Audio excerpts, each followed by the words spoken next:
أنا إنسان راضي بوضعي، إنسان من غير إيدين ومن غير رجلين، هذه خلقة ربنا سبحانه وتعالى، وأنا إنسان مبسوط وعايش حياتي بالطول وبالعرض.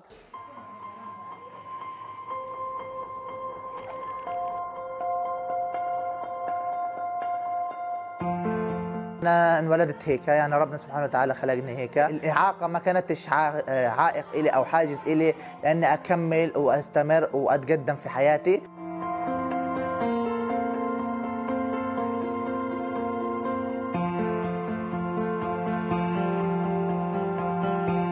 تعمل لي الحروف عن طريق النقاط، يعني ترسم الحرف عن طريق النقاط وأنا اللي هو أعيد وراها.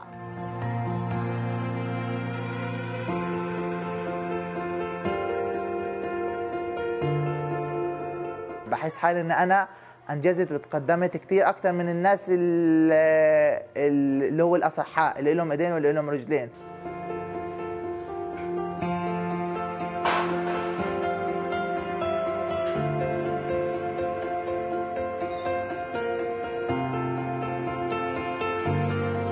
قدمت لوحده لما بتقول انا بنتي اجالها مهندسين واجالها دكاتره واجالها واحد كامل مكمل، يعني فهمت من معنى كلامها اني انا ناقص.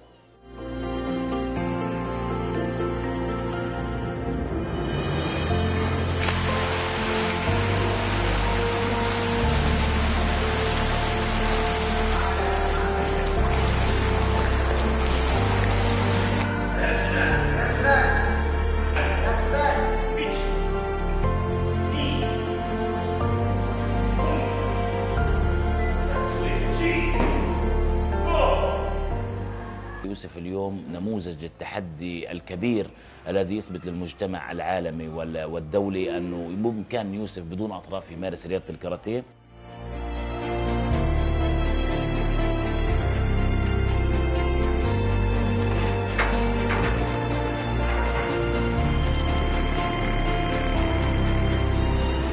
الكلمات اللي انا سمعتها يي حرام ملوش ايدين ملوش رجلين، من هالكلام هذا يعني، فانا كنت يعني ابكي.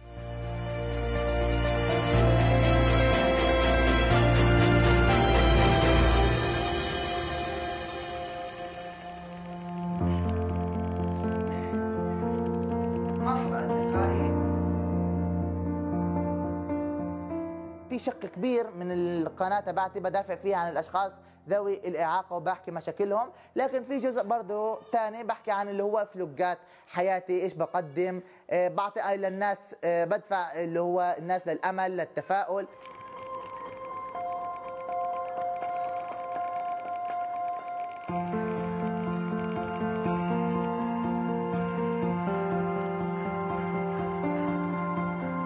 أمنيتي إن أنا أعيش في دولة بترعى الاشخاص ذوي الاعاقه وبتهتم فيهم وما بتعتبر الاشخاص ذوي الاعاقه اللي هو عبء عليها.